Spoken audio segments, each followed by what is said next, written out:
Sir చూస్తున్నారుగా జగన్మోహన్ రెడ్డి గారు తమ్ముడు అని చెప్పుకున్నటువంటి ముత్యం రెడ్డి గారిని లిక్కర్ స్కామ్ జరిగింది జగన్ గవర్నమెంట్లో అని చెప్పి అరెస్ట్ చేయడాన్ని ఎలా చూస్తారు?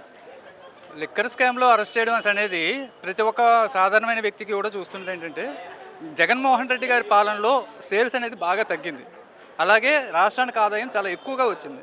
కానీ ఈయన విషయంలో ఇప్పుడు కూటమి పాలనలో కానీ గత పాలనలో కానీ చంద్రబాబు నాయుడు గారి గత పాలనలో కానీ ఎప్పుడు చూసుకున్నా సరే మొత్తం సేల్స్ చాలా ఎక్కువగా ఉండడం, ఆదాయం రాష్ట్రానికి వచ్చే ఆదాయం అయితే చాలా తక్కువగా ఉండడం మనం గమనిస్తున్నాం.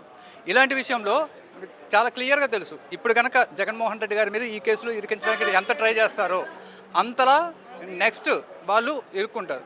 ఎందుకంటే ఎదుటి వ్యక్తి మీద ఉన్న ఒక చిన్న మచ్చ వెతికి దాన్ని పట్టుకుంటే ఒంటి నిండా బురద ఉన్నవాడిని మనం పట్టుకోలేమా? అలాగే జగన్మోహన్ రెడ్డి గారి మీద ఏదో వెతుకుతున్నారు, ఎంత వెతికినా సరే ఆయన దొరకడు, ఎక్కడ ఆయన నేరం చేయలేదు. కాబట్టి ఖచ్చితంగా భవిష్యత్తులో చంద్రబాబు నాయుడికి ఛాన్స్ ఇస్తున్నాడు అన్నమాట. చంద్రబాబు నాయుడే ఛాన్స్ ఇస్తున్నాడు, ఇలా నా మీద కేసులు పెట్టుకోవచ్చు అని చెప్పేసి. కానీ గతంలో కూడా లిక్కర్ స్కామ్లో చంద్రబాబు నాయుడు గారు నిందితుడిగా ఉన్నాడు, మరి ఇప్పుడు బెయిల్ మీద ఉన్నారు. కానీ ఇప్పుడు జగన్మోహన్ రెడ్డి గారి హయాంలోనే జరిగిందన్న విధానాన్ని ఇప్పుడు చంద్రబాబు నాయుడు చేసేదంతా ఒకటే, ఏదంటే గోబెల్స్ ప్రచారం చేయడం ఆయన దిట్ట.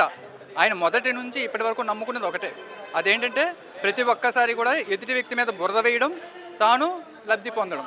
అందువల్ల తన మీద కేసు ఉందన్న సంగతి మర్చిపోయాడు, లేదంటే తన గవర్నమెంట్ వచ్చి ఆ కేసుని పక్కన పెట్టించిందని తను అనుకుంటున్నాడు. కానీ అవి ఎక్కడికి పోవు, మళ్ళీ తిరగతోడడానికి ఎంతో టైం పట్టదు.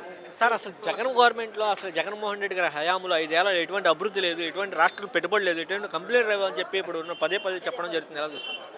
చంద్రబాబు నాయుడు గారు చెప్పుకోవడంలో గొప్పవాడు, జగన్మోహన్ రెడ్డి చెప్పుకోలేకపోవడంలో తక్కువవాడు. ఎందుకంటే ప్రతి విలేజ్, ప్రతి జిల్లా, ప్రతి మండలం ఎక్కడికైనా వెళ్ళండి, ఎక్కడికి వెళ్ళినా సరే ఇదిగో ఇక్కడ ఇది జగన్మోహన్ రెడ్డి నిర్మించాడు అని మనం చాలా క్లియర్గా చూపించవచ్చు.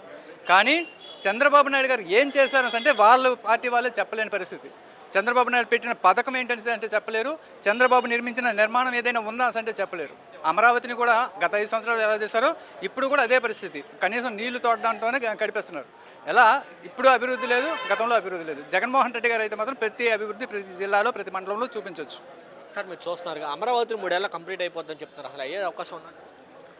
అది ఆయనకే తెలియాలి. అంటే గ్రాఫిక్స్లో ఇంతకుముందు ట్రై చేశారు, అప్పుడు కనీసం గ్రాఫిక్స్లోనైనా సరే కొంచెం అభివృద్ధి కనిపించేది. కానీ ఇప్పుడేంటంటే ఆ గ్రాఫిక్స్ కూడా కనిపించట్లా. ఎందుకంటే గ్రాఫిక్స్ చేసినా కూడా మనం అందరం వెంటనే బయట పెట్టేస్తున్నాం, ప్రతి టెక్నాలజీని కూడా వెంటనే మనం బయట పెడుతున్నాం.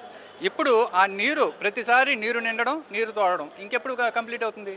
ఎవరైనా సరే చిన్న పిల్లాడిని అడిగినా సరే మెట్టు ప్రాంతంలో రాజధాని కట్టాలి అంటారు, కానీ 10 అంతస్తులు లోపలికి కడుతున్నారు, 3 అంతస్తులు పైకి కడుతున్నారు. ఇది చంద్రబాబు నాయుడు నిజంగా జీవితంలో చేస్తున్న చాలా పెద్ద తప్పు. ఇది రాబోయే రోజులు ఎలా వెళ్ళిపోతున్నారు అంటారు?